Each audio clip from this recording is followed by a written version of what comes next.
కాంగ్రెస్ ప్రభుత్వం అధికారంలోకి వచ్చిన ఏడాది నుంచి ఎర్రవల్లి ఫామ్ హౌస్ నుంచి కేసీఆర్ శుక్రాచార్యుడిగా పన్నాగాలు చేస్తున్నాడని సీఎం రేవంత్ రెడ్డి అన్నారు.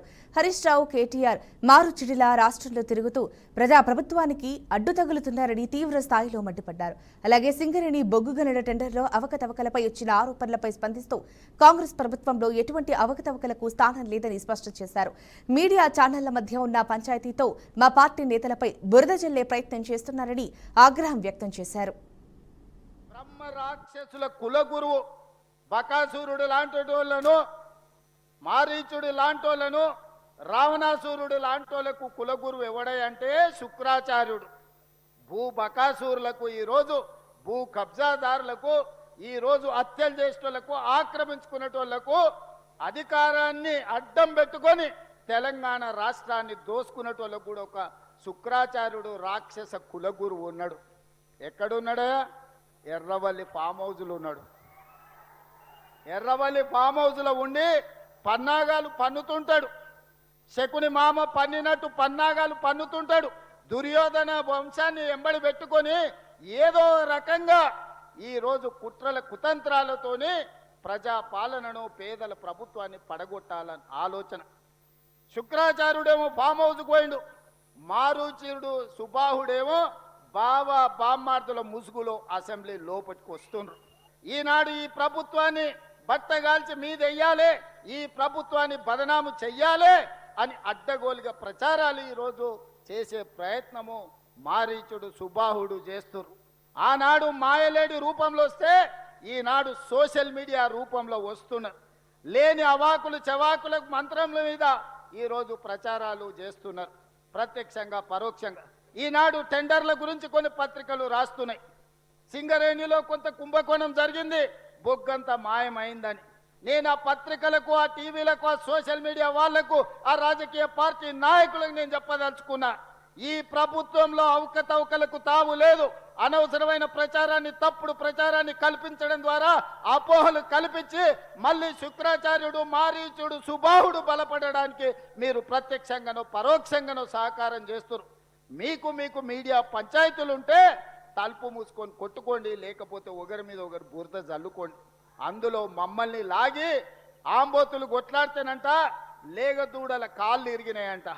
ఇద్దరు మీడియా యజమానులు కొట్లాడుకుంటే మీరు కొట్లాడుకోండి, కానీ మా మంత్రులని బదనాం చేసే కార్యక్రమాన్ని మీరు తీసుకోకండి. దయచేసి ప్రత్యక్షంగానో పరోక్షంగానో మీరు రాస్తున్న రాతలు, చూపిస్తున్న చూపులు మారీచుడి సుబావులకు, శుక్రాచార్యునికి సహకారం అందించినట్టుగా ఉంటుంది. ఒక్కసారి ఆలోచన చేసి వాస్తవాలను తెలుసుకొని రాసే ముందు మమ్మల్ని వివరణ అడగండి.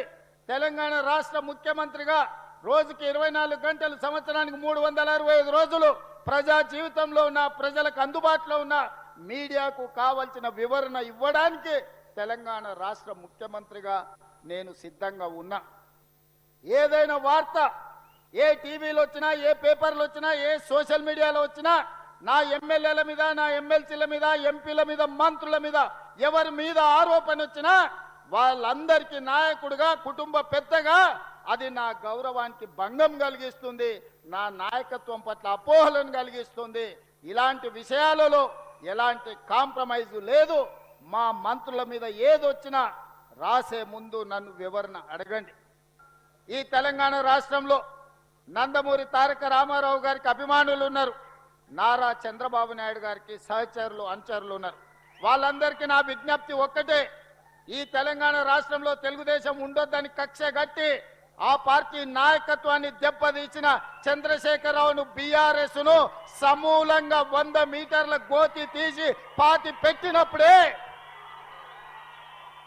బీఆర్ఎస్ వాళ్ళు గద్దెలు దిగాలి, ఊర్లలో బీఆర్ఎస్ దిమ్మలు కూలాలి.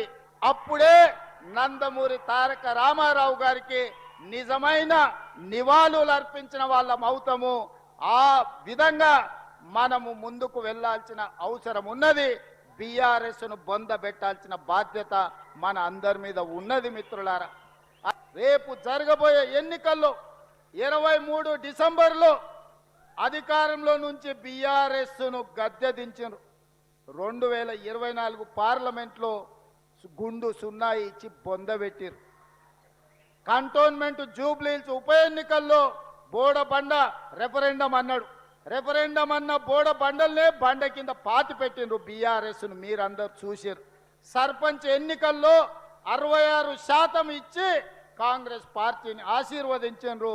రేపు జరగబోయే మున్సిపల్ ఎన్నికల్లో కూడా అత్యధికంగా 70% పైగా ఏ విధంగా అయితే ఖమ్మం సర్పంచులు 70% గెలిపించిండ్రో రేపు కూడా ఈ ఎన్నికల్లో గెలిపించాలి. మనమందరం కష్టపడాలి. కాంగ్రెస్ పార్టీ జెండా ఎగరేయాలి. వాడో వీడో వస్తున్నాం అని ఏడికి రాడు. వచ్చేటోనికి ఇరిగింది ఫామ్ హౌస్లో వండుకున్నాడు. ఇంక వచ్చేటోడు ఎవరు లేడు, లేచేటోడు లేడు, లేచి నిలబట్టోడు లేడు. వచ్చేటోడు చెప్తే నమ్మేటోడు లేదు. 94 నుంచి 2004 వరకు తెలుగుదేశం పార్టీ అధికారంలో ఉంది. 2004 నుంచి 2014 వరకు 10 ఏళ్ళు కాంగ్రెస్ పార్టీ అధికారంలో ఉంది. 2014 నుంచి 2023 వరకు 10 ఏళ్ళు బీఆర్ఎస్ అధికారంలో ఉంది. 2023 నుంచి 2034 వరకు మనమే అధికారంలో ఉంటాం. చరిత్ర పునరావృతం అవుతుంది. నేను చెప్పింది జరగకుండా ఉన్నది ఒక్కటి లేదు. ఈ రోజు ఈ ఖమ్మం జిల్లా నుంచి రాముల వారి సాక్షిగా నేను చెప్పదలుచుకున్నా. ఆనాడు 10 ఏళ్ళు తెలుగుదేశం, మళ్ళీ 10 ఏళ్ళు కాంగ్రెస్, ఆ తర్వాత 10 ఏళ్ళు బీఆర్ఎస్. ఈ 10 ఏళ్ళు మనది పేదల ప్రభుత్వం, ఇందిరమ్మ రాజ్యం ఉంటుంది. ఆ 10 ఏళ్లలో దేశంలోనే నెంబర్ 1 రాష్ట్రంగా తెలంగాణ రాష్ట్రాన్ని తీర్చిదిద్దుతాం.